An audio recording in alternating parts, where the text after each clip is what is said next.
Hey Virgo. So let's just jump right into the reading. I'm using, oh gosh, the I'll have to look it up. I can't remember what the name of this deck is. So we have the hierophant. So this would be, I used to have trouble with this card because I immediately thought of the Pope, and personally for me, I'm not really into organized religion per se. Um, so I had sort of, for some reason, I don't know why, but a negative um, association with this card. But I really think that I have to broaden my idea of what, instead of thinking religion, think of it as a spiritual leader, um, which is something that I would be much more, um, that would be more meaningful to me. So I really try to think of this person more as like the Dalai Lama, or someone who who teaches peace um, and things like that. So not it doesn't have to be so dogmatic, or um, it doesn't have to be. Just get away of that association with organized religion.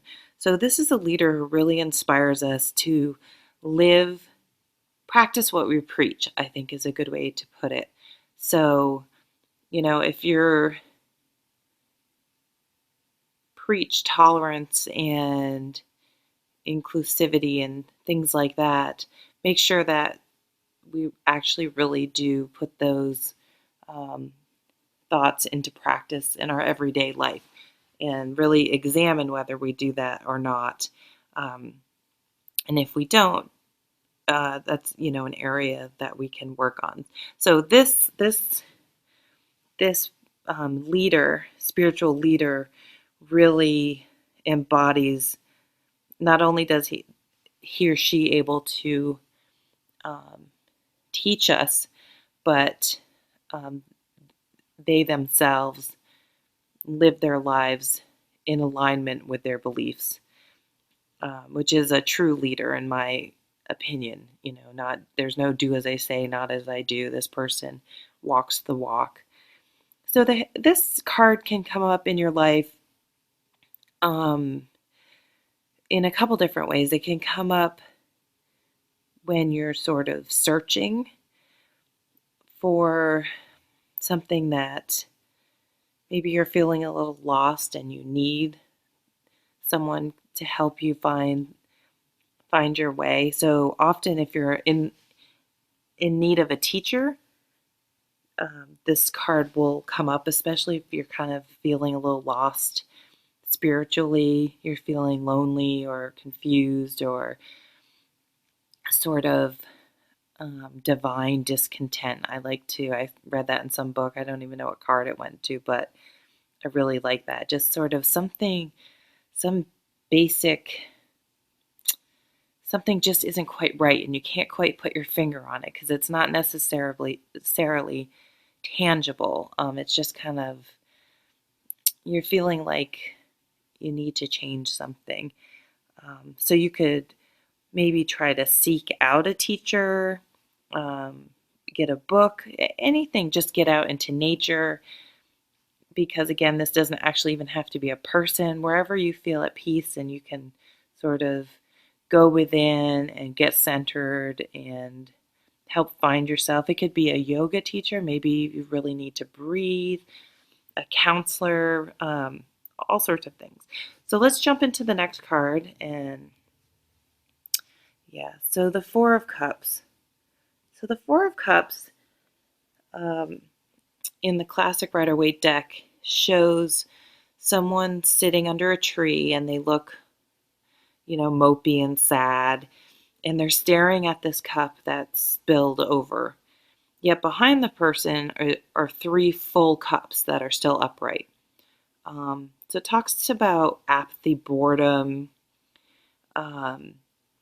And so times in our life where either we're just being blind to the fact all the good we have, but it's really just hyper focusing on something negative, like the one thing that, oh, if I only had that, everything would be great, and ignoring all the good things that we do have.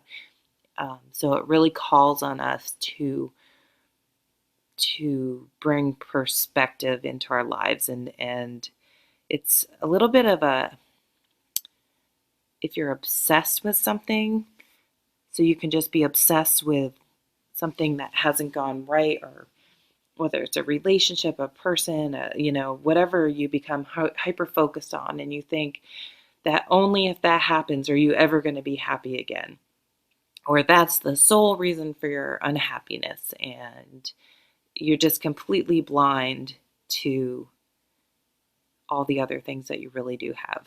You only have one cup that's tipped over and three full ones. So are you really being balanced in your thinking and your perspective?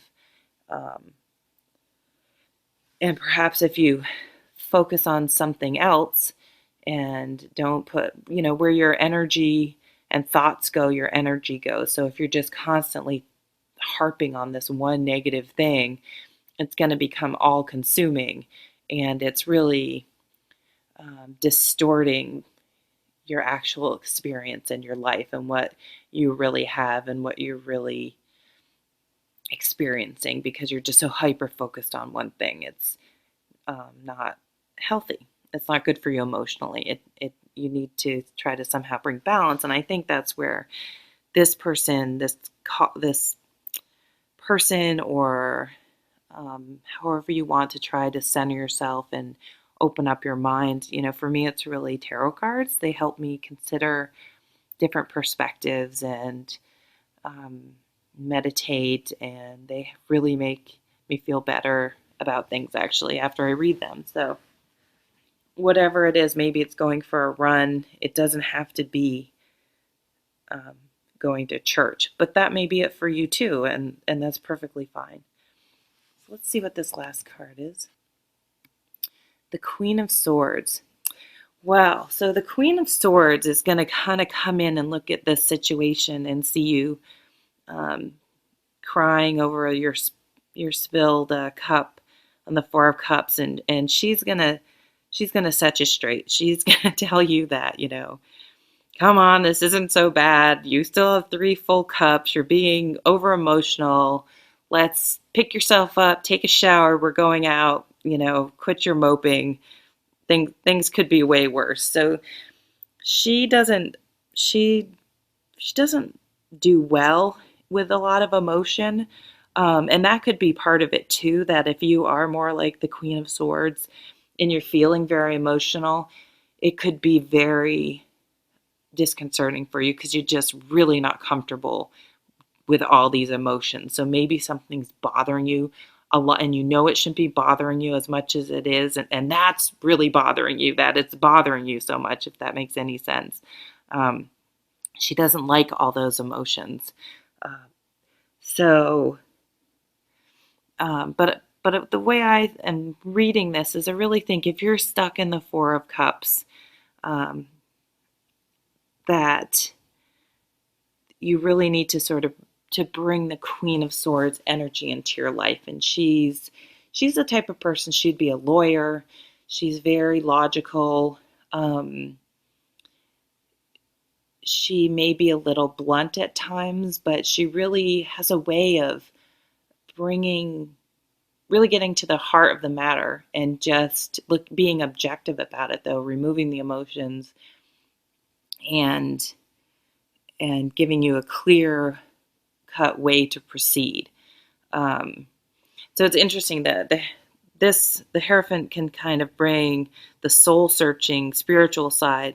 The Queen of Swords is going to bring you the practical way to get out of this. This person's going to have you soul search and consider, and which is great. But at some point, the Queen of Swords energy needs to come in, and you need to make a decision and move forward and get away from this Four of Cups, because the Four of Cups is definitely not a place to live your life. And if you're finding yourself living in the Four of Cups, um, you really need to work hard to get out of there, because it's definitely a place everyone finds themselves now and again, but it's a really unhappy place to live. And I think people sometimes get so used to feeling miserable, sometimes they don't even, it's comforting because it's a known, it's how it's been, so there's comfort in familiarity, but it's not